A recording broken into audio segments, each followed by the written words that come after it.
कराची में PP chairman Bilawal Bhutto Zardari से घर वज़ीर मोहसिन नकवी की मुलाकात थी है। बिलावल हाउस में मुलाकात दौरान मुल्क में अमन अमान के हवाले से ॻाल्हि ॿोल कई वही है। सूबाई वज़ीर नासिर हुसैन शाह और सूबाई वज़ीर सईद गनी भी मुलाकात में शामिल हुआ। सूबाई वज़ीरन पारा बिलावल भुट्टो ज़रदारी के सूबे में हलंदड़ तरक्याती कमन के हवाले से ब्रीफिंग पिणु ॾिनी वही है।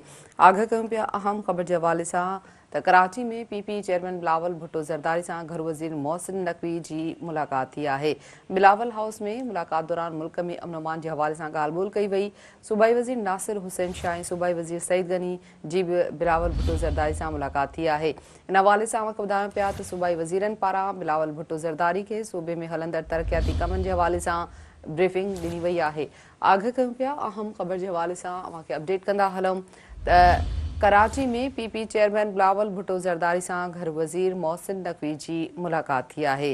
बिलावल हाउस में मुलाकात दौरान मुल्क में अमन अमान के हवाले से ॻाल्हि ॿोल कई वही। इन हवाले से अव्हांखे आगाह कयूं पिया तो सूबाई वज़ीर नासिर हुसैन शाह और सूबाई वज़ीर सईद गनी की भी बिलावल भुट्टो ज़रदारी से मुलाकात थी है। सूबाई वज़ीरन पारा बिलावल भुट्टो ज़रदारी के सूबे में हलंदड़ तरक्याती कमन के हवाले से ब्रीफिंग ॾिनी वई।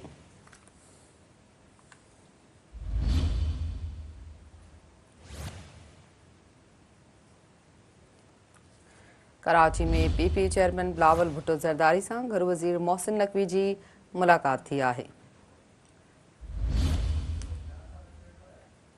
बिलावल हाउस में मुलाकात दौरान मुल्क में अमन अमान के हवाले से ॻाल्हि ॿोल कई वही। सूबाई वज़ीर नासिर हुसैन शाह सूबाई वज़ीर सईद गनी की भी बिलावल भुट्टो ज़रदारी से मुलाकात थी है। सूबाई वज़ीरन पारा बिलावल भुट्टो ज़रदारी के सूबे में हलंदड़ तरक्याती कमन के हवाले से ब्रीफिंग ॾिनी वई।